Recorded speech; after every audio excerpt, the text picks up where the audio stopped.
கரங்களை உயர்த்தி கத்திர சூத்திரமனோ கத்திர நல்லவர். அல்லேலூயா.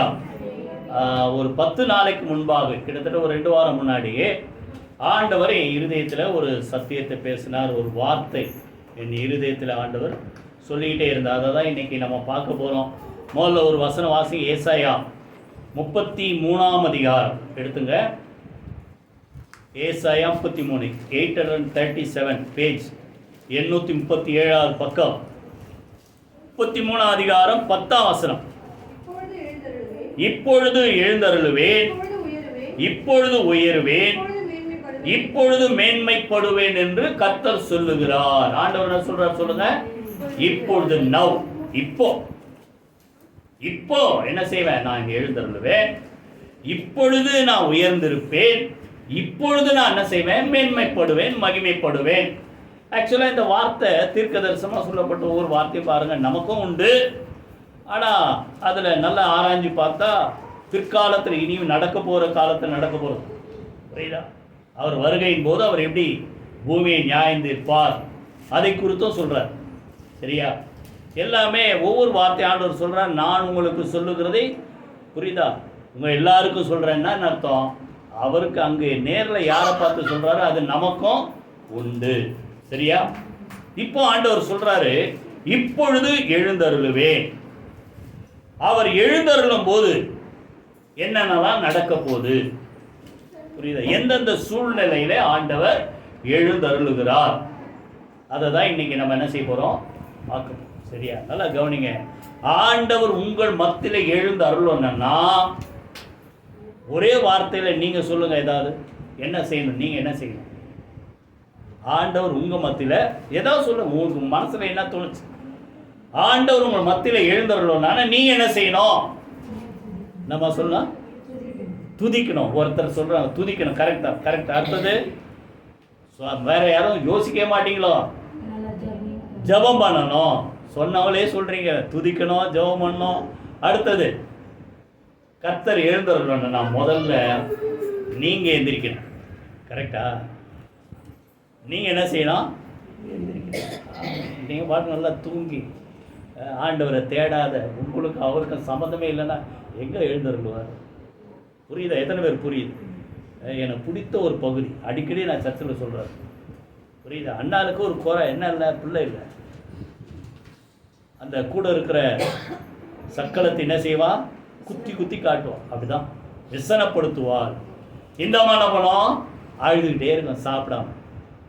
சாப்பிடாம அழுதுகிட்டே இருக்கிறதால ஏதாவது சரியாயிடுமா? சரியாவாது. இப்போ என்ன பண்ணுறா? எல்லாம் தூங்குற நேரத்தில் அவள் அண்ணாள், 1 எனக்கு மறக்க முடியாத வார்த்தை. அண்ணாள் என்ன செய்தால், எல்லாரும் புசித்து குடித்து தூங்குற நேரத்தில் அவள் எழுந்திருந்து எங்கே போறா? ஆலயத்தில் ஆசரிப்பு கூடாரத்தை தேடி போய் இதயத்தை ஊற்றி, புரியுதா, அப்படியே ஆண்டவர் சமூகத்தில் என்ன செய்கிறா? ஜோமன். கர்த்தர் எழுந்தருளி அந்த அண்ணாளுக்கு அதிசயத்தை கர்த்தர் செய்தார். புரியுதா? எத்தனை பேர் புரியுது? அப்போ ஆண்டவர் உங்கள் மத்தியில் எழுந்தருளி ஏதாவது செய்யணும்னா, புரியுதா, நீங்க எந்திரிக்க, நீங்க கர்த்தரை துதிக்க, நீங்க சொன்ன மாதிரி துதிக்கணும். அடுத்து என்ன செய்யணும்? ஜெபம் பண்ணணும். புரியுதா? நம்ம ஆண்டவரை தேடினா அப்படித்தானே. 2 நாளாகும் 15:2. நீங்கள் அவரை தேடினால் அவர் உங்களுக்கு தென்படுவார், நீங்கள் அவரை விட்டுவிட்டால் அவர் உங்களை விட்டுவிட்டார். புரியுதா? அதனால கர்த்தர் எழுந்தருளுவார் எந்தெந்த சூழ்நிலையில, அதை தான் இன்னைக்கு நம்ம பார்க்க போறோம். முதல்ல வாசிங்க சங்கீதம் 82. நம்ம வாசித்தோமே அந்த சங்கீதம் 82:1 வாசிங்க. 82. தேவ சபையிலே தேவன் எழுந்தருளி இருக்கிறார். சொல்லுங்க, வாயை திறந்து. எழுந்தருளி இருக்கிறார். எழுந்தருளினார்ல, எழுந்தருளி. புரியுதா? நல்ல நிகழ்காலம். இப்போ இருக்கிறார். இங்க நீங்க சொல்லணும், ஆண்டவர் பக்கத்தில் சொல்லுங்க, வாயை திறந்து. இருக்கிறார், எழுந்தருளி இருக்கிறார். நீங்க என்ன செய்யணும்? கர்த்தரை துதிக்க தான் நான் முதல்ல சொன்னேன். ஆசரிப்பு கூடாரம், சாலமுடைய ஆலயம், அதற்கு பிறகு இடிக்கப்பட்டு சீர் செய்யப்பட்ட நெகேமியா காலத்தில் கட்டப்பட்ட திருப்பி அந்த மறுசீரமைக்கப்பட்ட ஆலயம், எல்லாமே பார்த்தா கர்த்தர் நல்லவர், அவர் கிருபை என்றும் உள்ளது என்று ஏகமாய் கர்த்தரை என்ன செய்தார்கள்? துதித்தார்கள். அப்போ தேவனுடைய ஆலயத்தை, அந்த ஆசரிப்பு கூடாரத்தை, அந்த இடத்தை தேவனுடைய மகிமை என்ன செஞ்சு சொல்லுங்க, மூடிச்சு. தேவனுடைய மகிமை இறங்குதுன்னு அர்த்தம். கர்த்தர் எழுந்தருளி விட்டார். அதான் கர்த்தர் இந்த சபையில் வந்தவனை என்ன செய்யணும், நல்லா பாடுறோம். நீங்கள் நிறைய பேர் புண்ணியவான்கள் என்ன பண்ணுறீங்க, எல்லாம் முடிஞ்சவொடனே இந்த மெசேஜுக்கு வந்துடுறீங்க. இல்லை, பாடணும், கர்த்தரை துதிக்கணும். அப்போ தான் உங்கள் பக்கத்தில் எழுந்தருளுவார். உங்கள் பக்கத்தில் வந்து நிற்பார், உனக்கு என்ன கேட்பார், விசாரிப்பார். அது 82ஆம் சங்கீதத்தில் எவ்வளோ நல்லா பார்த்தல, விசாரிக்கிறவர். புரியுதா? அதெல்லாம் விட்டுட்டு கரெக்டாக அந்த மெசேஜ் நேரத்தில் வந்தால் எப்படி? புரியுதா?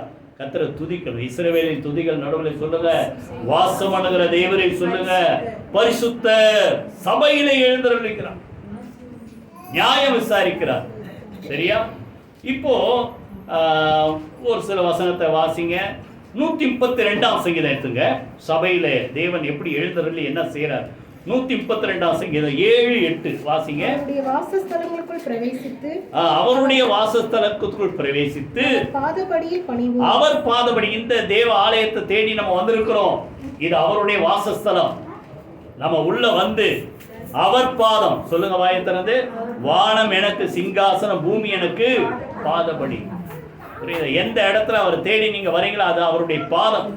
அவர் பாதபடியிலே பணிந்து வல்லமை விளங்கும் பெட்டியுடன் அங்க நீங்க வந்து பணிந்து கொள்ளும் போது ஆண்டவர் என்ன செய்யறாராம், அவருடைய வல்லமை விளங்கும் பெட்டியுடன் நீர் உமது தாபர ஸ்தலம். தாபர ஸ்தலம்னா ரெஸ்டிங் பிளேஸ், தங்கி இருக்கிற இடம்.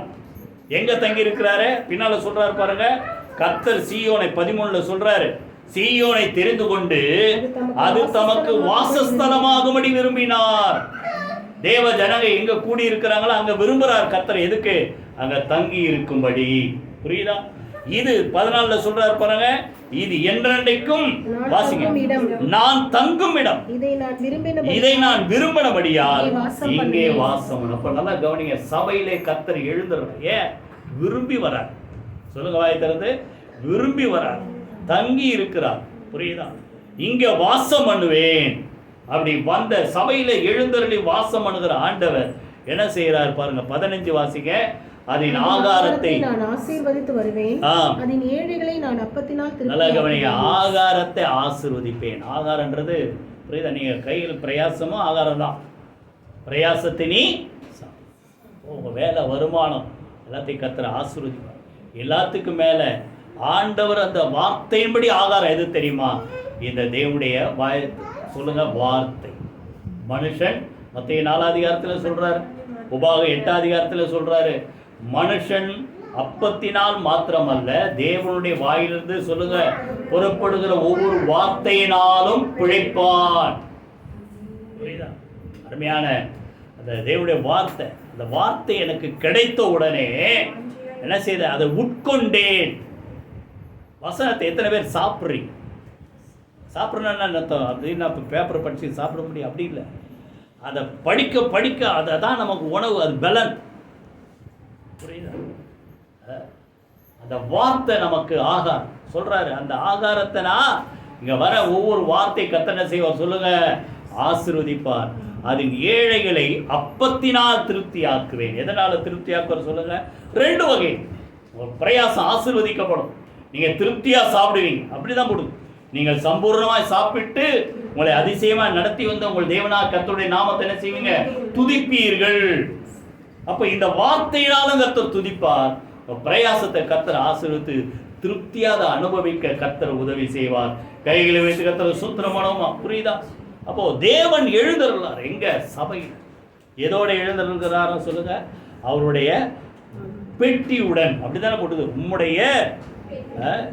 உம்முடைய வல்லமை விளங்கும் பெட்டியுடன்.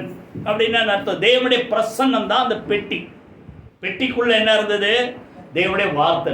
புரியுதா? அப்படியே சுற்றி சுற்றி பார்த்தா ஒன்றா தான் வரும். தேவனுடைய உடன்படிக்கை வார்த்தைகள் தான் பெட்டிக்குள்ள இருக்கு. அந்த பெட்டி எதை குறிக்கிறது? தேவனுடைய மகிமையை குறிக்கிறது, தேவனுடைய வல்லமை குறிக்கிறது.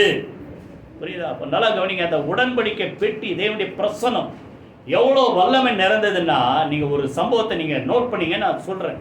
படிக்க நேரம் இல்லை. 1 சாமுவேல் 5 அதிகாரம் 1 4 வரைக்கும் இஸ்ரவேல் ஜனங்கள் வழி போனபடியினால உடன்படிக்கை பெட்டி பிடிச்சின்னு போயிட்டான். யாரு? பெலிஸ்தர் பிடிச்சின்னு போயிட்டான். பிடிச்சின்னு போன உடனே அந்த உடன்படிக்கை பெட்டியை எங்கே வைக்கிறதுன்னு பார்த்தான். அவன் எங்கே வச்சிட்டான்? அவனுடைய ஆலயத்தில் தாகோன் கோயிலில் கொண்டு போய் வச்சிட்டான். தாகோன் கோயிலில் போய் உடன்படிக்கை பெட்டி அங்கே வைக்கப்பட்ட உடனே மறுநாள் காலில் கதவை திறந்து பார்க்குறான். அந்த தாகோன் உடன்படிக்கை பெட்டிக்கு முன்னாடி என்னதான் சாஷ்டாங்கமாக விழுந்து கிடந்து கை காலாம் நொறுக்கி கிடக்கும். புரியுதா? அப்போது அந்த உடன்படிக்கை பெட்டி அதுக்கு எவ்வளோ வல்லமை. அதுதான் என்ன அர்த்தம்? இன்னைக்கு உடன்படிக்கை பெட்டி எங்கே இருக்கு யாராலும் கண்டுபிடிக்க முடியல. அதை தேடிட்டே இருக்கிறான் ஒரு குரூப். புரியுதா? அப்போ தேவ பிரசன்னம், தேவன் இருக்கிற இடம், அவருடைய நாமத்தை பிரஸ்தாபப்படுத்துகிற இடம், அவருடைய வசனத்தை பிரஸ்தாபப்படுத்துகிற இடம். ஆக தேவன் என்ன செய்கிறார் சொல்லுங்க? வல்லமையா என்ன செய்கிறார் சொல்லுங்க? எழுந்தருளுகிறார். உங்களை திருப்தியாக்கி கர்த்தர் அனுப்புவார். கைகளை வைத்து கர்த்தர் ஸ்தோத்திரம். முதல்ல சொல்லுங்க, தேவன் எங்க எழுந்தருளுகிறார்? தேவ சபையினால் தான். எபிரேயர் 10:25 சபை கூடி வருகிறதை சொல்லுங்க. சிலர் விட்டுற மாதிரி அப்படின்னு அர்த்தம். ஒரு சிலருக்கு அதை பற்றி அக்கறையே இல்லை. போகலாம், ரொம்ப தெம்பா இருந்தால் சர்ச்சுக்கு போகலாம், அப்படிதான் நிறைய பேர் நினைக்கிறாங்க. புரியுதா? இன்றைக்கி ஒரு சிலர் கிட்டத்தட்ட எல்லாம் ஓரத்துக்கு வந்துட்டீங்க. அடுத்த வாரம் கம்யூனியன் எடுத்தாச்சு, இனிமேல் நான் அடுத்த மாதம் போகலாம். எவ்வளோ புண்ணியவான்கள் அப்படி இருக்கிறீங்க. புரியுதா? நான் சொல்கிறது அதாவது உங்களுக்கு வர முடிஞ்சு வரலைன்னா, ஒரு சிலருக்கு ஞாயிற்றுக்கிழமை டியூட்டி வைக்கிறாங்க. அது ஆண்டவருக்கு தெரியும் சூழ்நிலை. கண்டிப்பாக ஞாயிற்றுக்கிழமை நம்ம இதில் நிறைய பேர் அப்படி இருக்கிறாங்க. அவங்களுக்கு ஆண்டவர் பார்த்துக்குவார். வர முடியல, வர முடிஞ்சு வீட்டில் மூடிக்கிட்டு தூங்குற எத்தனை பேர்? புரியுதா? அப்போ நல்லா கவனிங்க. கூடி வருதலை சிலர் விட்டு விடுகிறது போல நீங்கள் விட்டு விடாதபடிக்கு உங்களுக்கு நான் என்ன செய்கிறேன்? புத்தி சொல்லுங்க. புரியுதா? அதனால் சபையை தேடி வந்தாதான் திருப்தியாகும். வாயத்தில் சொல்லுங்க, இங்கே எழுந்தரில் இருக்கிற ஆண்டவர் என்னை திருப்தியாக்கி அனுப்புவார். வாய் திறக்க மாட்டேன்னு சொல்லுங்க, திருப்தியாக்கி அனுப்புவார், என் நியாயத்தை விசாரிப்பார். ரெண்டாவது எங்க எழுந்தருளுகிறாரா? 12ஆம் சங்கீதம் எடுத்துங்க. 12ஆம் சங்கீதம் 5ஆம் வசனம். யாராவது வாசிங்க. 12:5 எடுத்துட்டீங்களா? ஏழைகள் பாழாக்கப்பட்டது நிமித்தமும் எளியவர்கள் விடும் பெருமூச்சு நிமித்தமும் எப்பொழுது? இப்பொழுது. நம்ம என்ன பார்த்தோம்? இப்பொழுது எழுந்தருளுவேன். எங்க? தேவனை துதித்து ஆராதிக்கும் போது அப்பொழுது எழுந்திருக்கிறார். ரெண்டாவது எப்பொழுது எழுந்திருக்கிறாரா? ஏழைகள் பாழாக்கப்பட்டது நிமித்தம், எளியவர்கள் விடும் பெருமூச்சு நிமித்தம் இப்பொழுது. அப்போ நீங்க எப்ப பெருமூச்சு விடுறீங்க? எப்போ பெருமூச்சு வரும்? பெருமூச்சு எப்போ வரும்? நம்மளால ஏதாவது முடியலன்னா பெருமூச்சு தான் வரும். அப்படிதானே? பெருமூச்சு எப்போ வரும்? முடியலையே, சும்மா முடியலடா சாமி அப்படி சொல்றது அது இல்லை. நிறைய பேருக்கு அப்படி அந்த பழகிச்சு அதெல்லாம். புரியுதா? நிஜமாவே நம்ம ஏதோ செய்ய நினைக்கிறோம், சாதிக்க நினைக்கிறோம், தேட நினைக்கிறோம், கிடைக்கல, நம்மளால முடியல, ஃபெயிலியர் ஆகுது. அப்ப என்னதான் வரும்? பெருமூச்சு. புரியுதா? அதுல இருந்து விடுதலையாக முடியல, பெருமூச்சு. புரியுதா? அன்னைக்கு இஸ்ரவேல் புத்தருடைய பெருமூச்சை கர்த்தர் கேட்டார். புரியுதா? அவர்கள் பெருமூச்சின் சத்தத்தை கேட்டு நான் இறங்கிட்டேன்றார் ஆண்டவர். புரியுதா? அப்போ அந்த பெருமூச்சின் நிமித்தம், அவர்கள் பாழாக்கப்பட்டது நிமித்தம் ஆண்டவர் என்ன செய்வாராம் சொல்லுங்க? அப்போ இப்பொழுது நான் எழுந்து என்ன செய்வார் சொல்லுங்க? அவன் மேல் சீறுகிறவர்களுக்கு. எத்தனை பேர் உங்களுக்கு விரோதமா சீறுறாங்க? அப்படின்னா அர்த்தம் சும்மாவே நம்மளை போட்டு டார்ச்சர் பண்ணுவோம். அப்படிப்பட்ட மக்கள் மத்தியில் கர்த்தர் உங்கள் பட்சத்தில் சொல்லுங்க எழுந்தருளி அப்படிப்பட்ட மக்களுக்கு அவனை காத்து சுகமாய் இருக்க பண்ணுவேன் என்று கர்த்தர் சொல்லுகிறார். கையை வைத்து கர்த்தரை சூத்திரமான எப்போ எழுந்தருளா சொல்லுங்க. பாழாக்கப்பட்டது உங்களை யாராவது நசுக்க நினைக்கிறாங்களா? ஒடுக்க நினைக்கிறாங்களா? உங்களுக்கு உள்ளதை பறித்து கொள்ள நினைக்கிறாங்களா? அவங்கள ஜெயிக்க உங்களுக்கு பலன் இல்லை, நீங்கள் பெருமூச்சு விடுறீங்களோ? புரியுதா? அந்த நேரத்தில் ஆண்டவர் சொல்றாரு, இப்பொழுது அந்த இடத்துல நான் எழுந்தருளி. புரியுதா? அப்படிப்பட்ட மக்கள் அவங்களை என்ன செய்வேன்? காக்கும்படி நான் அவர்களுக்கு துணையாய். அது அப்படியே இந்த சைடில் வாங்க, 10ஆம் சங்கீதத்தை இந்த பக்கம் வாங்க. அதில் இருக்கு பாருங்க, 10ஆம் சங்கீதம் 10 வாசிங்க. 10. திக்கற்றவர்கள் தன் பலவான்கள் கையில் விழும்படி. துன்மார்க்கரை குறித்து அவர் சொல்றாரு, அவன் கையில பிடிக்கும்படி, திக்கற்ற பிள்ளைகளை அவன் என்ன செய்யறான், பிடிக்கும்படி விழுங்கும்படி பதுங்கி கிடக்கிறான். எப்படி இருக்கிறான் சொல்லுங்க? சதி ஆலோசனை. அதான் பதுங்கி கிடக்கிறான்னு அர்த்தம். ஏதோ நீங்க நினைக்காத, உங்களுக்கு தெரியாம ஏதோ செய்யணும், பதுங்கி கிடக்கிறான். அவன் என்ன நினைக்கிறானா? 11, தேவன் அதை மறந்தார், அவர் தம்முடைய முகத்தை மறைத்து ஒரு காலத்தை காண மாட்டார் என்று தன் இருதயத்தில் சொல்லிக் கொடு. துன்மார்க்க உள்ள ஜனங்க, உங்களை ஒடுக்க நினைக்கிறவன் மக்கள் என்ன நினைக்கிறாங்க? ஆண்டவர் இதெல்லாம் பார்க்க மாட்டாரு. அவன் என்ன நினைக்கிறான்? அவர் பார்ப்பாரு அப்படின்னா பயம் வரும்ல, துணிகரம் வராதுல்ல, செய்ய மாட்டான்ல. ஏன் செய்யறான்? இதை கேட்க யாரும் இல்ல, புரியுதா என்று அவன் இருதயத்தில் சொல்லிக் கொடுக்கிறான். இப்போ ஆண்டவர் என்ன செய்வார? 12, கர்த்தாவே சொல்லுங்க, எழுந்தருளும் தேவனே, உம்முடைய கையை உயர்த்தும், ஏழைகளை மறவாதேயும். கைகளை வைத்து கர்த்தரை ஸ்தோத்திரம். யாரை மறக்க மாட்டார் சொல்லுங்க? ஏழைகளை மறக்க மாட்டார். யோபுல எனக்கு பிடித்த வார்த்தை, எல்லாமே பிடித்த வார்த்தை தான். என்ன வார்த்தைன்னா, நல்லா கவனி, பிரபுக்களை பார்க்கிலும் அதிகமா, புரியுதா? ஏழைகளை பார்க்கல பிரபுக்களின் முகத்தை அதிகமா எண்ணாது இருக்கிறவர். வசனத்தை நான் எடுக்கல, ஞாபகம் வரதால சொல்றேன், புரியுதா? ஏழைகளை பார்க்கிலும் யார் பெருசா நினைக்க மாட்டாராம்? பெரிய பெரிய ஆளுங்களை, பிரபுக்களை பெருசா நினைக்க மாட்டாங்க. இன்னைக்கு உலகத்துல யார் பெருசா நினைக்கிறாங்க? பெரிய ஆளுங்களை தான் பெருசா நினைக்கிறாங்க. ஆனா ஆண்டவர் அப்படி நினைக்கிறது இல்ல. அவர் யாரை மறக்கிறது இல்ல சொல்லுங்க? ஏழைகளை மறவாதவர். ஏழைகள் விடும் பெருமூச்சின் சத்தத்துக்கு அவர் அப்பொழுது எழுந்தருளி அவர்களை என்ன செய்வாராம்? விடுவிக்கிறார். அவன் விழுங்க நினைக்கிறான், ஆனா கர்த்தர் விடுவிக்கிறார். சொல்றார் பாருங்க 14, அதை பார்த்திருக்கிறீர், உபத்திரவத்தையும் குரோதத்தையும் கவனித்திருக்கிறீர், நீர் பதில் அளிப்பீர். வாயத்தர் சொல்லுங்க, உங்களால முடியலன்னா சொல்லுங்க, ஆண்டவர் பதில் கொடுப்பார். புரியுதா? நீர் பதில் அளிப்பீர், ஏழையானவன் தன்னை சொல்லுங்க உமக்கு ஒப்புவிக்கிறார். ஒப்பு கொடுத்து 37ஆம் சங்கீதத்தில் தான் போடு. எரிச்சல் அடையாத, பொறாமப்படாத, நியாயக்கேடு செய்கிற மக்கள் மேல என்ன செய்யாத. எரிச்சல் ஒரு சில நேரத்தில் நம்மளால முடியலன்னா நம்மளாக்கு என்ன வருது? கோபம் வருது, எரிச்சல் வருது. ஐயோ என்ன எப்படி பண்றானே, என்ன முடியலையே. ஆண்டவர் என்ன சொல்றாரு? எரிச்சல் அடையாத, கர்த்தருக்கு பயந்த ஒரு வழியை காத்து, அவர் பதில் அளிப்பார். புரியுதா? ஏழையானவன் தன்னை உமக்கு ஒப்புவிக்கிறான். திக்கற்ற பிள்ளைகளுக்கு சொல்லுங்க சகாயர். 9ஆம் சங்கீதத்தில் அப்படிதான் போடும். திக்கற்ற பிள்ளைகளுடைய ஜபத்தை என்ன செய்ய மாட்டார சொல்லுங்க? சிறுமைப்பட்டவனுக்கு கர்த்தர் அடைக்கலமானவர். ஒரு வார்த்தை, அவரே தஞ்சமானவர். கர்த்தாவே உம்மை தேடுகிறவர்களை நீர் கைவிடுகிறதில்லை. நல்லா கவனி, இங்க ஒரு வார்த்தை இருக்கும் பாருங்க. 18 வாசிங்க. 18, 9, 18. எளியவன் என்றைக்கும் மறக்கப்படுவதில்லை, சிறுமைப்பட்டவன் நம்பிக்கை ஒருபோது கெட்டு போவதில்லை. 19, எழுந்தருளும் கர்த்தாவே, மனுஷன் பலன் கொள்ளாதபடி செய்யும், ஜாதிகள் உம்முடைய சமூகத்தில் நியாயந்தீர்க்கப்பட கடவுள். புரியுதா? அந்த நேரத்துல தான் நான் மொழி சொல்லிட்டேன், உங்க பட்சத்துல கர்த்தர் எழுந்தருளணும்னா நீங்க என்ன செய்யணும்? எல்லாத்துக்கும் நீங்க சொன்னதை திருப்பி சொல்றேன், துதிக்கணும், ஜெபிக்கணும், ஆண்டவரை தேடணும். கர்த்தர் அப்பொழுது என்ன செய்வார்? எழுந்தருளி அப்படிப்பட்ட பொல்லாத மனிதனுடைய கைகளிலிருந்து உங்களை விடுவிப்பார். 3வது, முதல்ல என்ன சொன்ன? சபையில எழுந்தருளி இருக்கிறார். 2வது, நம்மளால முடியல, உதவி செய்ய யாருன்னு பெருமூச்சு விடும்போது கர்த்தர் எழுந்தருள்கிறார்.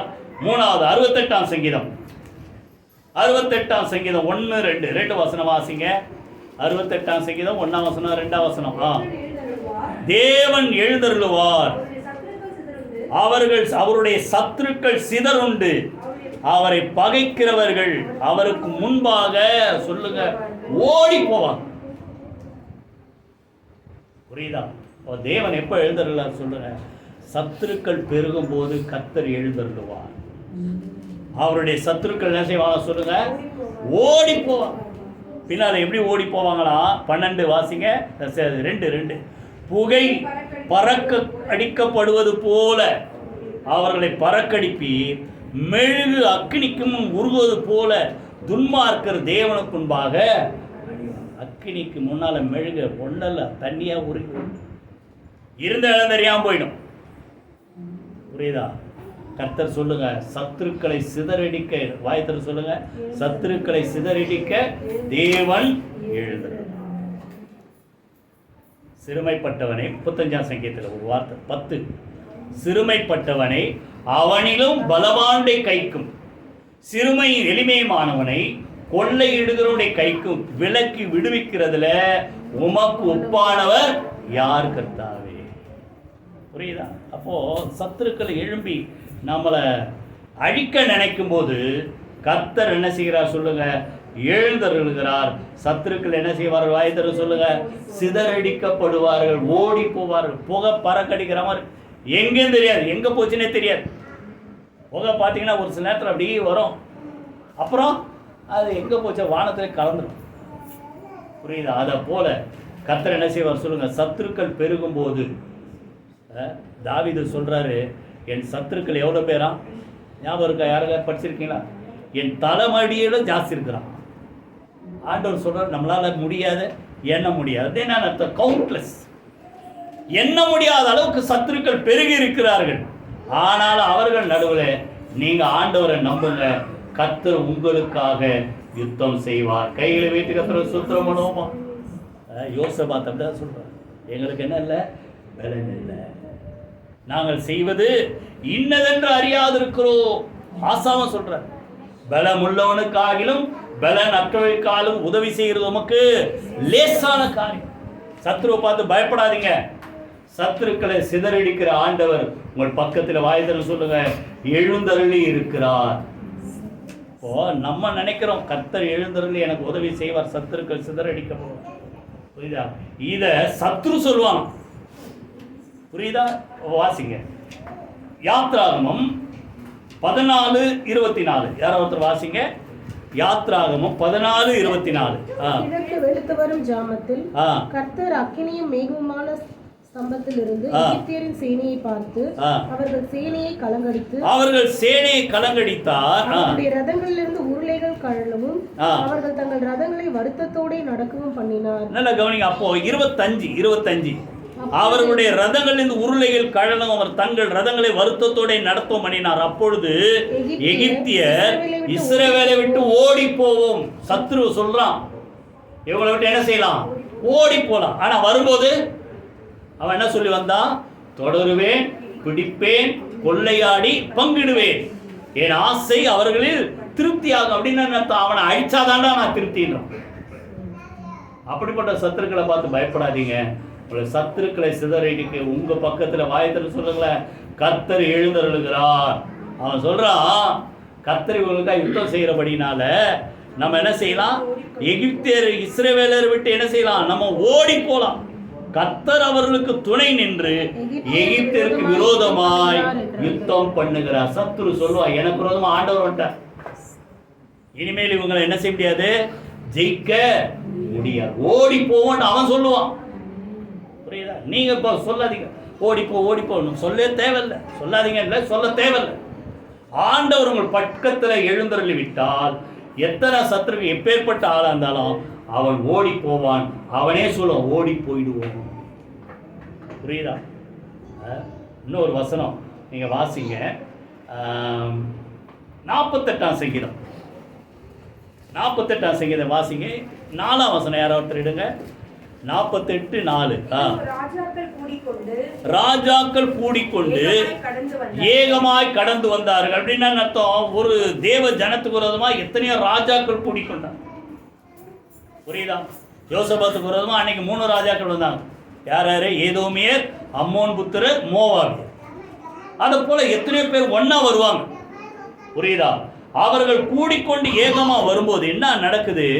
அவர்கள் அதை கண்டபோது பிரமித்து கலங்கி ஓடினார். எதை கண்டபோது? அதான் சஸ்பென்ஸ். நீங்க படிச்சு யோசனை பண்ண. இதெல்லாம் எதை கண்டாங்க? உங்க பக்கத்துல ஆண்டவர் எழுந்தருளி இருக்கிறதை அவர்கள் கண்டபோது என்ன பண்ணாங்களா? பிரமித்து. சொல்லுங்க, வாயத்தில் சொல்லுங்க.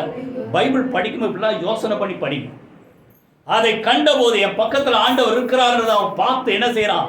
கலங்கி விரைந்து ஓடினார்கள். அங்கே நடுக்கம் கொண்டு பிரசவ வேதனைப்படுகிற ஸ்திரீயை போல வேதனைப்பட்டார்கள். கீழ்காட்டினால் தர்ஷீஷின் கப்பல்களை நீர் உடைக்கு. புரியுது? எத்தனை இதில் வந்தாலும் சரி, கர்த்தர் உங்கள் பட்சத்தில் எழுதணும். உபாகமம் 28:7 நல்ல ஒரு அருமையான ஒரு வார்த்தை. உனக்கு விரோதமாக எழும்புகிற சத்துருக்களை கர்த்தர் உனக்குன்பாக என்ன செய்வாராம்? முறியடிப்பார். 28:7. புரியுதா? எத்தனை சத்துருக்கள் வந்தாலும் என்ன செய்வார் சொல்லுங்க? முறியடிப்பார். ஒரு வழியாய் உனக்கு விரோதமாக வருவாங்களாம். அப்படின்னா 7 பேர் சேர்ந்து ஒன்னா வருவான். நீங்க கூட நினைக்கலாம் ஒன்னா வந்தா கூட சமாளிச்சிருக்கலாம். ஒன்னா வந்துட்டாங்களே. புரியுதா? பயப்படாதீங்க, ஒன்னா வருவார்கள். ஆனா கர்த்தர் உங்க கூட இருக்கும்போது அவர்கள் எப்படி போகலாம்? 7 வழியாய் உனக்குன்பாக, வாயை திறக்க மாட்டீங்க சொல்லுங்க, 7 வழியாய் உனக்குன்பாக ஓடி போவார்கள். புரியுதா? அதனால 3வது சொல்லுங்க, சத்துருக்களை சிதறடிக்கும்படியாக உங்கள் பட்சத்தில் கர்த்தர் சொல்லுங்க எழுந்தருளி இருக்கிறார். 4வது சீக்கிரமா முடிச்சிருவோம். இன்னைக்கு கம்யூனியன்ல இருக்குது. 33 அதிகாரம் உபாகமம் 33:16. உபாகமம் 33:16 வாசிங்க. நாடும் அது நிறைவில் கொடுக்கும் அருமையான 33:16 16:16. அதான் நிறைவும் கொடுக்கும் அருமையான தானியங்களினாலும் ஆசீர்வதிக்கப்படுவதாக. முச்செடியில் எழுந்து, நல்லா கவனிங்க இந்த வார்த்தை, நல்லா கவனிங்க. முச்செடியில் எழுந்தருளினவருடைய தயை யோசேப்புடைய சிரசின் மேலும் தன் சகோதரர் விசேஷித்தனுடைய உச்சந்தலையின் மேலும் வருவதாக. இப்ப எங்க எழுந்தருளாரு? அந்த வார்த்தை படிச்சீங்களா? கேட்டீங்களா? முச்செடியில எங்க எழுந்தருளாரு சொல்லுங்க, வாயை தரங்களை சொல்லுங்க. முச்செடியில எழுந்தருள். எங்க அது? முச்செடியில எங்க எழுந்தருளினாரு? யாத்ராகமத்தில் முச்செடி சீனாய் மலையில பிரமாணம் கொடுக்கும்போது மலையில இறங்கினார். புரியுதா? போன வாரமா அது முந்தின வாரமா அதை பார்த்தோம். புரியுதா? இங்க முச்செடியில எதுக்கு எழுந்துறாரு? எடுங்க, அது அப்பதான் புரியும். 3 அதிகாரம் எடுங்க. யாத்ராகமம் 3ல கவனிங்க. வனாந்திரத்தின் பின்புறத்திலே மோசே வராரு. தேவ பர்வதமா ஊரே மட்டும் வரும்போது 2ஆம் வசனம் வாசிங்க. அங்கே கர்த்தருடைய தூதனானவர் முச்செடியின் நடுவிலிருந்து உண்டான அக்கினி ஜுவாலையிலே நின்று அவனுக்கு அங்க முச்செடியில எழுந்தருளி தரிசனமாறார். புரியுதா? அப்போ ஆச்சரியமா பார்க்கறான், என்னடா இது முச்செடியில அக்கினி எரியுதானா முச்செடி வேகலையே. புரியுதா? அப்பொழுது அவன் உற்று பார்த்தான். முச்செடி அக்கினியால் ஜுவாலித்து எரிந்தும் அது வெந்து போகாமல் இருந்தது. இதான் ஒரு அதிசயம். புரியுதா? நமக்குள்ள இருக்கிற ஆண்டவர் எப்படிப்பட்டவர் சொல்லுங்க? பட்சிக்கிற, சொல்ல மாட்டேங்க, பட்சிக்கிற அக்கினி. அப்படிப்பட்ட வல்லமை நிறைந்தவர் தான் ஆவியானவரா நமக்குள்ள இருக்கிறார். எனக்கு பின்னால ஒருத்தர் வருவார். யார? இயேசு சொல்றார் யோவான் ஸ்நானகன். இதனால் ஞானஸ்நானம் கொடுப்பார் அக்னியினாலும். புரியுதா? பரிசுத்த ஆவியினால் அக்னியினால் உங்களுக்கு என்ன செய்வார்? அப்போ நமக்குள்ள இருக்கிற அபிஷேகத்துல அக்னி இருக்குது. உள்ள அந்த அக்னி எழுந்து கொண்டு இருந்தாலும் நம்ம என்ன செய்யல? வேகல, எரிந்து சாம்பல் ஆகல.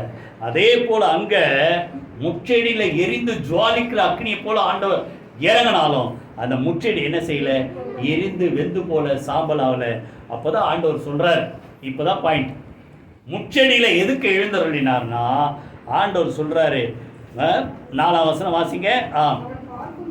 கிட்ட வருகிற போது கர்த்தர் கண்டார். முச்செடியின் நடுவிலிருந்து தேவன் பேசுறார். என்ன சொல்றார்? மோசே மோசே என்று கூப்பிட்டார். அவன் இதோ அடியேன் போது இப்போ சொல்றார். நல்லா கவனிங்க. பின்னால் அந்த பாயிண்ட்டை நான் சொல்றேன். 7ஆம் வசனம் வாசிங்க. 7. கர்த்தர் என் ஜனத்தின் உபத்திரவத்தை நான் பார்க்கவே பார்த்து ஆலோட்டிகளின் நிமித்தம் அவர்கள் இடுகிற கூக்குரலை கேட்டேன். அவர்கள் படுகிற வேதனைகளை அறிந்திருக்கிறேன். இப்போ அந்த முக்கியமான பாயிண்ட் நல்லா கவனிங்க. 10ஆம் வசனம்.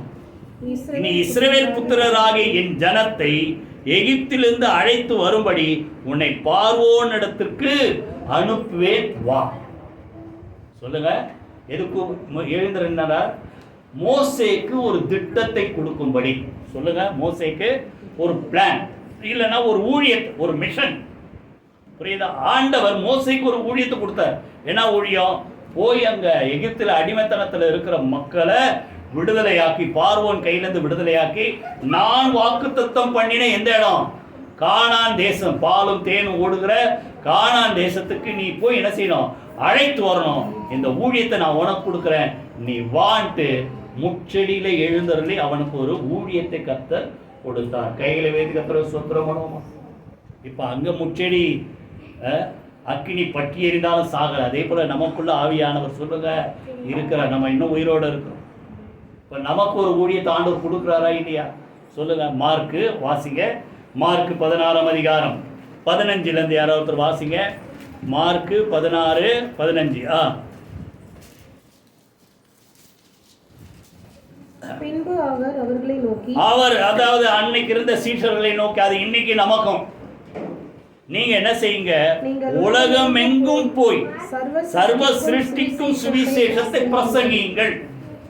விசுவாசம் உள்ளவனாகி ஞானஸ்நானம் பெற்றவன் ரட்சிக்கப்படுவான், விசுவாசியாதவன் ஆக்கினைக்குள்ளால் தீர்க்கப்படுவான். விசுவாசிக்கிறவன் நடக்கும் அடையாளங்கள்: என் நாமத்தினாலே பிசாசுகளை துரத்துவார்கள், நவமான வார்த்தைகளை பேசுவார்கள், சர்ப்பங்களை எடுப்பார்கள், சாவுக்கு ஏதுவான யாதொன்றை குடித்தாலும் அது அவர்களை சேதப்படுத்தாது, வியாதிஸ்தர்கள் கைகளை வைப்பார்கள், அப்பொழுது அவர்கள் ஒரு ஊழியத்தை கொடுக்கிறார். அன்னைக்கு இருந்த அந்த சீஷர்களுக்கு புரியுதா? மோசேக்கு ஒரு ஊழியம் கொடுத்தா மாதிரி அந்த 12 சீஷர்கள், அதுக்கப்புறம் ஒரு 70 பேரை செலக்ட் பண்ணாரு. புரியுதா? அப்படிப்பட்ட மக்களுக்கு ஒரு ஊழியத்தை கொடுத்தா மாதிரி இன்னைக்கு நமக்குள்ள பட்சிக்கிற அக்னியா எரிந்து பிரகாசிக்கிற ஆண்டவர் வாயத்தில சொல்லுங்க, உங்களுக்கு ஒரு ஊழியத்தை கொடுக்குறார். என்ன ஊழியம்? போய் எல்லாருக்கும் சொல்லுங்க. இதை சொல்ல மாட்டேங்க, சொல்லுங்க. எங்க போய்? உலகம் முழுசும் போய். உடனே நீங்க நினைப்பீங்க, நான் எங்க உலகம் முழுசும், உலகம் முழுச நான் எங்க போறது? புரியுதா? நீங்க முதல்ல உலகம் முழுசும் நினைக்காதீங்க, முதல்ல உங்க பக்கத்து வீட்டை நினைங்க. புரியுதா? நீங்க உடனே உலகம் முழுசு நான் எங்க போறேன் அதெல்லாம் எனக்கு இல்லைன்னாதீங்க.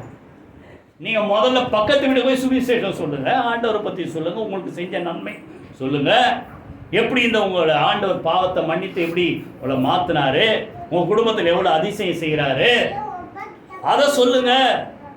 இல்லை உங்க கூட வேலை செய்யற மக்களுக்கு சொல்லுங்க, கூட படிக்கிற மக்களுக்கு சொல்லுங்க, சொந்தக்காரங்களுக்கு சொல்லுங்க, கூட பிறந்த மக்களுக்கு சொல்லுங்க. எத்தனை பேர் புரியுது? ஆமா, நீங்க நிறைய பேர் உலகம் முழுச நான் போக மாட்டேன் அப்படின்னு. நீங்க இங்க முதல்ல இப்படி சொல்லுங்க, அப்புறம் உங்க ஊர்ல சொல்லுவீங்க, அப்புறம் உங்க நாடு முழுசு சொல்லுவீங்க, அப்புறம் உலகம் முழுசு சொல்லுவீங்க. எங்க ஆரம்பிக்கணும்? பக்கத்து வீட்டில் ஆரம்பிக்கணும். எத்தனை பேர் சொல்லியிருக்கீங்க? சொல்லியிருக்கீங்களா? சரி, ரொம்ப நல்லது. புரியுதா? அப்போ சொல்லி அவங்களை என்ன செய்யணும்? அழைத்து வரணும் ஆண்டவரை தேடி. புரியுதா? அப்போ முச்செடியில் எழுந்திருந்த ஆண்டவர் மோசேக்கு ஒரு தரிசனம் கொடுத்து, மோசேக்கு ஒரு திட்டம் கொடுத்து, ஒரு ஊழியத்தை கொடுத்தா மாதிரி நீங்கள் நினைக்கணும், எனக்குள்ளே எரிந்து பிரகாசிக்கிற ஆண்டவர் எனக்கு ஒரு திட்டத்தை சொல்லுங்க, வாயத்தில் சொல்லுங்க, வைத்திருங்க. புரியுதா? அன்னைக்கு 9 பேருக்கு அதிகாரம் கொடுத்தார், வல்லமையும் அதிகாரம் கொடுத்து அவர்களை அனுப்புறார். லூக்கா 9 அதிகாரம், 9 பேர், நான் என்ன சொன்னேன்? 12 தானே சொன்னேன். 9 அதிகாரத்தை நான் 9 பேருன்ட்டு நினைக்கிறேன், மறந்துச்சு நான் சொன்னது. 12 பேருக்கு அதிகாரம் கொடுக்குறார். லூக்கா 9 அதிகாரம். அதுக்கப்புறம் லூக்கா 10 அதிகாரத்தில் என்ன சொல்றாரு? அந்த கீழே 1, 2, 3 வாசிக்கும் போது இன்னொரு 70 பேரை செலக்ட் பண்றாரு. புரியுதா? இந்த 12 பேர் பத்தாது. புரியுதா? அப்போ 12 பேர் பத்தோம்னா ஆண்டவர் அவங்கள தவிர வேற யாருக்கும் ஊழியம் செய்யல, கொடுக்கல. 10ஆவதுன்னு தான் என்ன பண்றாரு? அப்படிதானே மத்தேயுல சொல்றாருல 9:36, அறுப்பு மிகுதி வேலையாட்கள் குறைவு. புரியுதா? அப்போ திருப்பி ஒரு 70 பேரை செலக்ட் பண்ணி அவங்கள அனுப்புறாரு. அப்போ அந்த 70 பேரும் பத்தாது. இன்னைக்கு உலகத்தில் இருக்கிற அத்தனை மக்களை என்ன செய்யணும்? வாயத்தில் சொல்லுங்க, சுவிசேஷத்தை சொல்லணும். இதற்காகத்தான் உங்கள் மத்தியிலே கர்த்தர் என்ன செய்திருக்கிறார்? வாயத்திறங்க சொல்லுங்களேன், எழுந்தருளி சொல்லுங்க அப்படின்ட்டு போனோடனே அவங்க போய் சொல்றாங்க. சொல்லிட்டு திரும்பி ஒருவர் சொல்றாங்க. 17 நீங்க வாசித்து பாருங்க. ஆண்டவரே, நாங்க போய் சொன்னோம், உங்களுடைய நாமத்தை சொல்லும் போது என்ன ஆகுது? பிசாசெல்லாம் எங்களுக்கு முன்பாக நடுங்குது. புரியுதா? உடனே சந்தோஷமா திரும்பி சொல்லும்போது அப்ப சொல்றாரு, இதுக்காக நீ சந்தோஷப்படாத, உன் பேர் எங்க எழுதியிருக்கிற பரலோகத்திலே ஜீவ புஸ்தகத்தில் உங்கள் நாமங்கள் எழுதி இருக்கிறதுக்காக என்ன செய்யுங்க? சந்தோஷம். சரியா? சுருக்கமா சொல்றேன். 4வது எதுக்கு? உங்களுக்கு ஒரு திட்டத்தை சொல்லுங்க, உங்களுக்கு ஒரு ஊழியத்தை உங்களால் முடிந்ததை செய்யும். இயேசுவுக்காக நீங்கள் பாருங்க, பிள்ளைங்களுக்காக எல்லாம் தியாகமாக என்னென்னமோ பண்ணுறீங்க. உங்களை எல்லாரையும் நான் பாராட்டுறேன். குடும்பத்துக்காக பண்ணுறீங்க, மற்றவங்களுக்காக என்ன பண்ணுறீங்க, இல்லை ஆண்டவருக்காக என்ன பண்ணுறீங்க. அப்படி இல்லைன்னா அது சுயநலம் தானே. புரியுதா? இப்போ உங்களுக்கு ஒரு திட்டத்தை தரும்படி, ஊழியத்தை தரும்படி கர்த்தர் எழுந்தருளினார். வாயத்தர சொல்லுங்க, கர்த்தர் சூத்திரமான. கடைசியா 5வது என்னாகும் 10ஆம் அதிகாரம். என்னாகும் 10ஆம் அதிகாரம் 34 வாசிப்போம். அவர்கள் பாளையத்திலிருந்து பிரயாணம் போகிற போது கர்த்தருடைய மேகம் பகலில் அவர்கள் மேல் தங்கி இருந்தது. பெட்டியானது 35 பெட்டியானது புறப்படும் போது, நல்ல கவனிங்க, மேகம் தேவ பிரசன்னம். அவங்க பாளையத்தில் அவங்க இருக்கிற இடத்துல அன்னைக்கு ஆண்டவர் தங்கியிருந்தார். எது மூலமா தங்கியிருந்தார்? பகல்ல மேகத்துல, ராத்திரியில அக்கினி ஸ்தம்பத்துல. புரியுதா? அவர் தங்கி இருக்கிறது கண்கூடா பார்த்தாங்க. சரியா? இப்போ அது அவங்க பிரயாணப்படணும், புறப்பட்டு போகணும். பெட்டி புறப்படும் போது என்ன சொல்லுவாங்களாம்? கர்த்தாவே, வாசிங்க, கர்த்தாவே எழுந்தருளும், சிதறுண்டு உம்மை பகைக்கிறவர்கள் உமக்குன்பாக ஓடி போவார்களாக என்பான். அது தங்கும் போது என்ன சொல்லுவாங்களாம்? கர்த்தாவே அநேக ஆயிரம் ஆகிய இஸ்ரவேல் இடத்தில் திரும்புவீராக என்று. அப்போ தேவன் எழுந்தருள வேண்டிய நேரத்தில் எழுந்தருளும். எப்போ? பிரயாணம் புறப்படும் போது. இப்ப இங்க கவனிங்க, அவங்களுக்கு ஒரு பிரயாணம். யாத்ராகமம்னா என்ன அர்த்தம்? யாத்திரையினுடைய ஆகமம், பிரயாணத்தினுடைய விவரம். புரிஞ்சுதா? எத்தனை நாள் பண்ணாங்க? சொல்ல மாட்டேங்க. எத்தனை நாள் பண்ணாங்க அந்த பிரயாணம்? எவ்வளவு நாள்? 40 வருஷம். புரியுதா? இப்போ 40 வருஷம் பிரயாணம் பண்ணி எதுக்கு பிரயாணம்? எங்க போய் சேரணும்? ஆண்டவர் வாக்குத்தத்தம் பண்ணின கானான் தேசம். அது அப்போ அந்த என்ன சொல்லுது, டெஸ்டினேஷன், போய் சேர வேண்டிய இடம் கானான் தேசம். இப்போ நமக்கு ஒரு கானான் எது, பரம கானான் எது சொல்ல? நம்ம போய் சேர வேண்டிய இடம் சொல்ல மாட்டீங்களே. இந்த ட்ரெயினில் போகும்போது சொல்ல டெஸ்டினேஷன்.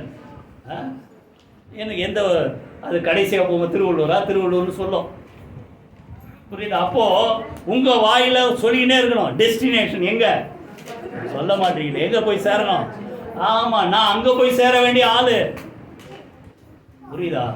அப்ப அவங்க அந்த இடத்துக்கு பிரயாணமா போற போது அவங்க போன பிரயாணத்தில் எல்லாம் கர்த்தர் என்ன செய்தாராம்? எழுந்தருளி அவர்களோடு கூடவே போனான். கையில வைத்து கர்த்தர் சூத்திரமா. இப்ப நமக்கு ஒரு பிரயாணம் உண்டு. பரலோக ராஜ்யத்தை தேடி, அவருடைய அந்த தேவனுடைய ராஜ்யத்தை தேடி, அவர் இருக்கிற இடத்தை தேடி நம்ம ஓடிக்கிட்டே இருக்கிறோம். அது திடீர்னு அவர் வந்தா டக்குன்னு உயிரோட இப்ப இருக்கும்போதே அப்படியே எடுத்து போயிடுவார், மறுரூபமாக்கப்பட்டு. ஒருவேளை அதற்கு முன்பாக மரித்தால் என்ன செய்வோம்? நம்ம என்ன செய்வோம்? அவருடைய ராஜ்யத்தில் போய் பங்கடைவோம். அப்போ அந்த பிரயாணத்தில் ஒவ்வொரு நாளும் தேவன் நம்மத்தில் என்ன செய்கிறார் சொல்லுங்க? எழுந்தருளுகிறார். கைகளை வேதிகத்தில் யாத்திராமத்தில் 13ஆம் அதிகாரத்தில் கடைசி வார்த்தை, அவர்கள் பண்ணின பிரயாணத்தில் ஒவ்வொரு நாளும் பகலிலே மேகஸ்தம்பமும் இரவிலே அக்னி ஸ்தம்பமும் அவர்களை விட்டு என்ன செய்யல? விலகி போகவில்லை. கைகளை வைத்து கர்த்தர் சூத்திரமனும். புரியுதா? அதனால நீங்க போற பிரயாணம் வாழ்க்கை பிரயாணம் சொல்லுங்க, வாய் திறந்து. வாழ்க்கை பிரயாணத்துல ஆண்டவர் என்ன செய்யறார் சொல்லுங்க? எழுந்தருளி இருக்கிறார். மோசையை பார்த்து ஆண்டவர் சொன்னார், நிறைய பேர் ஸ்டிக்கர் வண்டியில ஒட்டியிருப்பாங்க. என்ன ஸ்டிக்கரு? அதுதான் ஞாபகம் வச்சு. என்ன ஸ்டிக்கரு? என் சமூகம் உனக்கு முன்பாக செல்லும், நான் உனக்கு இளைப்பாறுதல் தருவேன். சிக்கரோடு முடிஞ்சிடக்கூடாது. அதுக்கப்புறம் புரியுதா? மோசே என்ன சொல்றாரு தெரியுமா? ஆண்டவரே உடைய சமூகம் 33:14 15 என்ன சொல்றாரு? உடைய சமூகம் எங்களோடு கூட செல்லாமல் போனால் எங்களை இந்த இடத்துல இருந்து கொண்டு போவோம், நாங்க இங்கே இருந்தோம். அப்படின்னா என்ன அர்த்தம்? நீங்க இருக்கிற இடத்துல தான் நாங்க இருப்போம், நாங்க போற இடத்துல நீங்க வந்தாதான் நாங்க போவோம். அப்படின்னு என்ன அர்த்தம்? உங்க வாழ்க்கை முழுவதும் நீங்க தங்கி இருக்கிற இடத்துல சரி, உங்க பிரயாணத்திலும் சரி, தேவன் உங்கள் கூடவே போகிறார், வருகிறார். கைகளை வைத்து கர்த்தரை ஸ்தோத்திரமானோமா. அது எவ்வளவு நாள் சொல்ற? ஆயுசு நாட்கள். யோசுவா பார்த்து என்ன சொல்றாரு ஆண்டவர்? நீ உயிரோடு இருக்கும் நாளும் ஒவ்வொரு நாளும் சொல்லுங்க, உன் தேவனாகிய கர்த்தர் உன்னோட கூட வருகிறார், உன்னோட கூட இருக்கிறார். புரியுதா? அப்போ ஆண்டவர் நம்ம போற அந்த பிரயாணத்தில் ஒவ்வொரு நாளும் கூட இருக்கிறார். யாக்கோபு அந்த மாமா யாரு லாபான் வீட்டை தேடி போறார், சீரியா தேசம் பிரயாணப்படும். ராத்திரி ஒரு நாள் என்ன பண்றாரு, வழியில போய் என்ன செய்யற, படுத்து தூங்குற, கல்லை வச்சு தலையான வச்சு தூங்குற. தூங்கும்போது தரிசனத்துல ஆண்டவருக்கு தரிசனமாகும். என்ன சொல்றாரு, உன் பிரயாணத்துல நான் என்ன செய்வேன், உன்னோடு கூட இருந்து உன் போகிற இடத்திலெல்லாம் உன்னை காத்து இந்த தேசத்துக்கு என்ன செய்வேன், திரும்பி வர பண்ணுவேன். கைகளை வைத்து கர்த்தரை ஸ்தோத்திரம். புரியுதா? கடைசியா சொல்லுங்க, நம்ம வாழ்க்கை பிரயாணத்தில் ஒவ்வொரு நாள் வாயத்தர் சொல்லுங்களேன், கர்த்தர் உங்களோடு கூட என்ன செய்திருக்கிறார், எழுந்தருளி இருக்கிறார். 5 பார்த்தோம். இப்பொழுது எழுந்தருளுவே எங்க சபை, சபையில மாத்திர நீங்க வீட்டில் கர்த்தரை துதித்தா கர்த்தர் எழுந்த. 2வது, ஏழைகள் பாழாக்கப்பட்டு பெருமூச்சு விடும்போது அவங்களை காப்பாற்றுவதற்காக எழுந்தருளுகிறார். 3வது, விரோதமாக எழும்புகிற சத்துருக்களை சிதறடிக்கும்படி. 4வது, நமக்கு ஒரு தரிசனத்தை, நமக்கு ஒரு ஊழியத்தை, திட்டத்தை கொடுக்கும்படி. 5வது சொல்லுங்க, நம்ம வாழ்க்கை பிரயாணத்தில் ஒவ்வொரு நாளும் கர்த்தர் எழுந்திருக்கிற. எல்லாரும் அப்படியே எழுதென்று கர்த்தரை சூத்திரமணி ஜெபம் பண்ணுவோம். எல்லாரும் எழுந்து கர்த்தரை துதிப்போம். அதற்கு பிறகு நம்ம திருவிருந்து பங்கு பெறுவோம். எல்லாரும் எழுந்து கர்த்தரை துதித்து கர்த்தரை சூத்திரம் பண்ணுவோம். இந்த ஆண்டவர் ஒவ்வொரு நாளும் சொல்லுங்க வாய் திறந்து, என் வாழ்க்கையில ஒவ்வொரு நாளும் கூட இருந்து நடத்துவீரா. பெருமூச்சு விட்டு இதை செய்ய முடியல, இதை சாதிக்க முடியல, இதை ஜெயிக்க முடியலன்னு சொல்லும் போது பெருமூச்சின் சத்தத்தை கேட்டு பக்கத்துல கர்த்தர் எழுந்தருளி உங்களுக்கு உதவி செய்கிறார். கைகளை வைத்து கர்த்தரை ஸ்தோத்திரம் பண்ணுவோம். இந்த இடத்துல கர்த்தரை துதிக்க வந்திருக்கிறோம். இந்த இடத்துல எழுந்தருளி இருக்கிற ஆண்டவர். நீங்க உங்க வீட்டுல துதிக்கும் போது, வீட்டுல ஜெபிக்கும் போது உங்க பக்கத்துல கர்த்தர் நிற்கிறார். கரங்கள் வைத்து கர்த்தரை துதிப்போமா. முழு புரோதமா எழும்புகிற சத்துருக்களை சிதறடிக்கும்படியாக கர்த்தர் உங்கள் பக்கத்துல எழுந்தருளி இருக்கிறார். ஹல்லேலூயா. பிரயாணம் முழுது, வாழ்க்கை முழுது, ஒவ்வொரு நாளும் கர்த்தர் எழுந்தருளி இருக்கிறார். அவர் இல்லாம நம்ம இல்லை.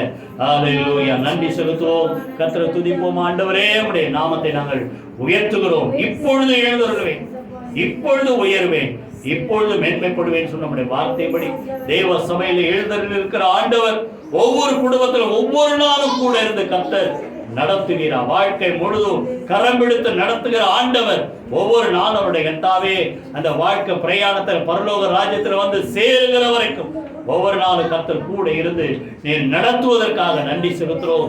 ஆண்டவரே, ஏழைகள் விடுகிற பெருமூச்சின் சத்தத்தை கேட்டு அவர்கள் ஒத்தாசையாய் கர்த்தர் எழுந்தருளி இருப்பதற்காக நன்றி செலுத்துகிறோம். சத்துருக்களை சிதறடிக்கும்படியாக எங்கள் பட்சத்தில் கர்த்தர் யுத்தம் செய்யும்படியாக நீர் எழுந்தருளி பிள்ளைகளுக்கு ஆதரவாய் இருப்பதற்காக நாங்கள் நன்றி செலுத்துகிறோம். ஒவ்வொரு நாளும் கூட இருந்து நடத்துகிறார். இந்த நாமத்தை மகிமைப்படுத்தும் இயேசு கிறிஸ்துவின் ஜீவனுள்ள ஜெயமுள்ள நாமத்தில் ஜெபிக்கிறோம் நல்ல பிதாவே, ஆமென்.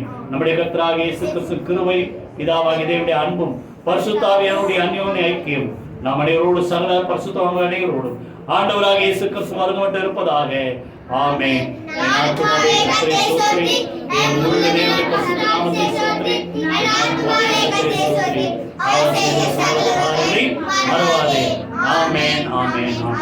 God bless you.